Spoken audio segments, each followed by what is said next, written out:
What's up, guys? It is JBeeps here, and welcome back to another episode of the New York Giants Rebuild. We're going to start things off by upgrading our wide receiver, Dante Pettis, who's actually becoming a little bit of a star for the team, as he is making our wide receiver group very solid, actually. So now we're going to scout some players, and obviously, if you know anything about the Giants, you know Giants have a terrible offensive line. And in the draft, that's honestly the first thing we're looking to do. However,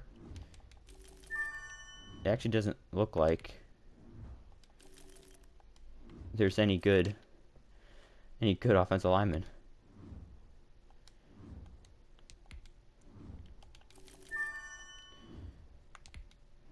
Which is a issue, because this team needs offensive linemen. I'm sorry, but I can't understand you wanting to select any other position group to upgrade just with this team and the state this team is in. So hopefully we can win this game against the Cowboys. Surprisingly, our first win came against the 49ers, which I have injuries turned off, so this should just be their base. We beat the Cowboys. This team is so confusing because they're amazing, but so bad at the same exact time. Alright, yeah, so we're not going to get anything from there. Let's look at centers. Here he was a mid-first rounder. I mean, realistically, we draft an entire new offensive line in this draft. Obviously not the right guard position, because obviously we have one of our better players in Zeitler, who is currently there. However, it would still be nice to get new players, just make the team a little bit nicer. Alright, speaking of offensive line, I'm going to upgrade our right tackle, Matthew Pert. Or Pert, I don't know how you say his name. Yeah, we're just going to go for the scheme, because I feel like just if we have players that fit the scheme, we should do fine. So, a little bit controversial decision I think I'm going to take is I don't want to keep Wayne Gallman anymore, because I want to have Dion Lewis as the backup, purely because of financial reasons.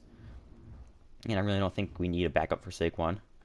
So I'm actually going to put Gallman on the trade block, see what offers we can get for him.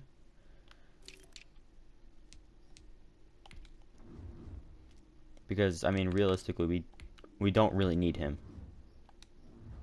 We don't need him. I mean, we're not going to renew his contract, so there's not really a point in keeping him there.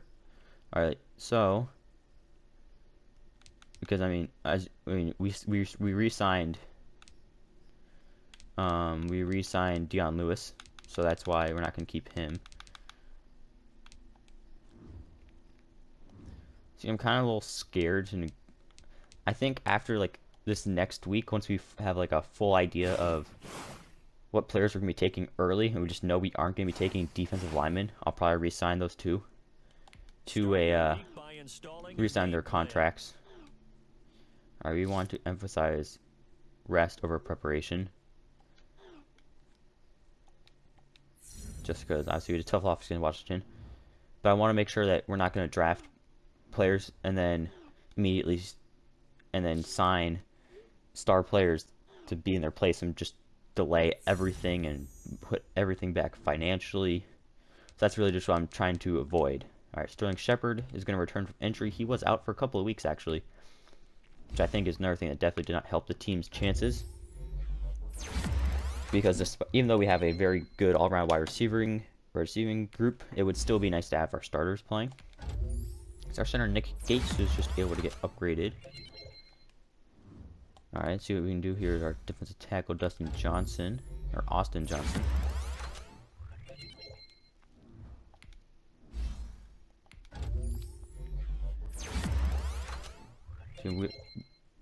The team, I mean, I chose the strategist build. Like, I don't even have the increased XP per week upgrade yet. I think I'm gonna get it now.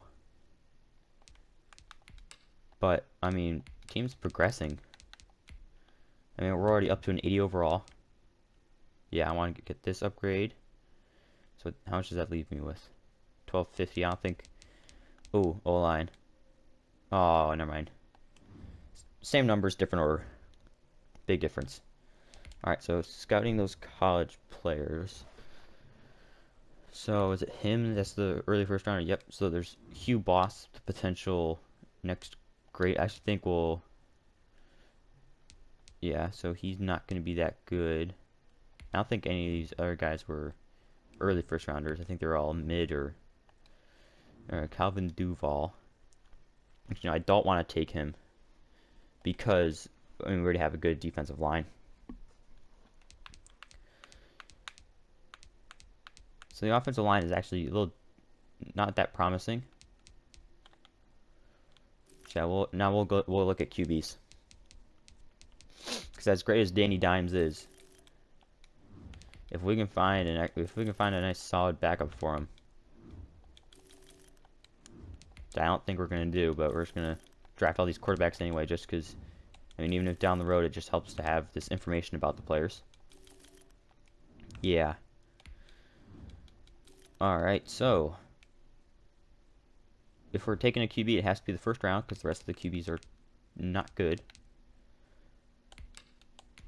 But we're already halfway to our win goal because I only decided to go for 4 because I don't think we'll finish 7-9.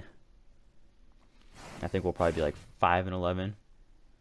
Okay, so we won against the Eagles. How are the Buccaneers 2-5?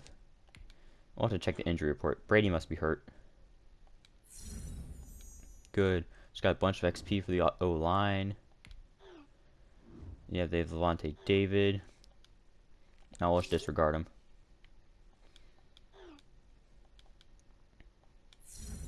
Alright, so I need to go spend my XP and get that O-line. Get me that offensive line increased. Another thing with drafting a bunch of offensive linemen is just the fact that it opens up more avenues for us as far as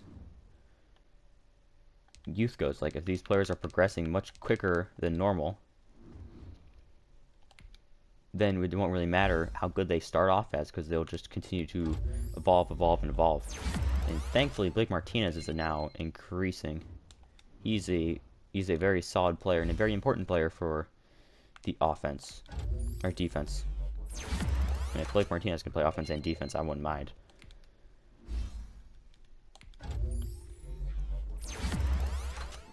Like, we have a 57 overall backup right guard.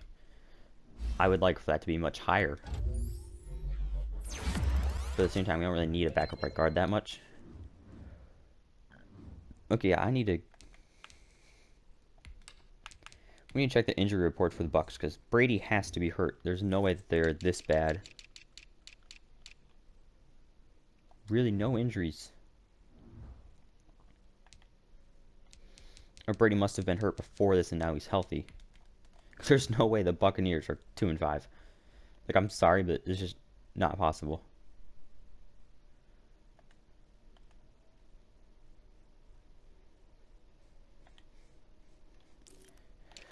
Let's look at the linebacking core. Look at those. Look at some third-round picks. Those mid-round. Ooh. He is going to be a steal in the draft.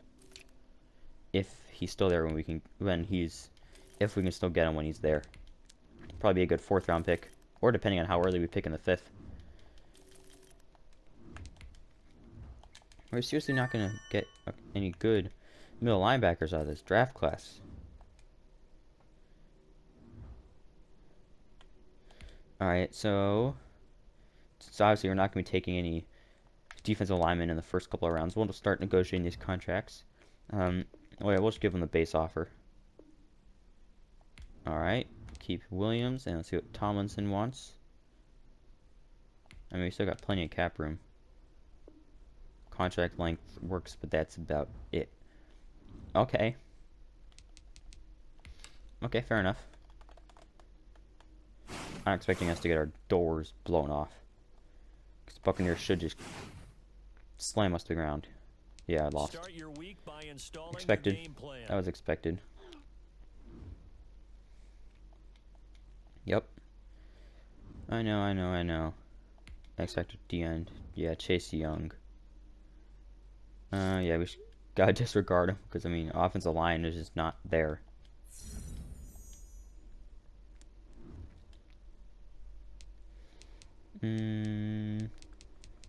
So yeah, I think that's gonna conclude this episode. Let's check out where we are in the standings. So I mean, realistically, all we have to do is win the division. All right, so we are only technically one game off, or half a game off, of first place in the division, and the entire division, like normal, is not good. I also think it's because we are playing some tougher teams. So that's actually going to conclude this episode of the New York Giants rebuild. If you have enjoyed, make sure that you subscribe to the channel and check out some other of my Madden content on my channel if you have enjoyed. And it is Jay Beebs signing off.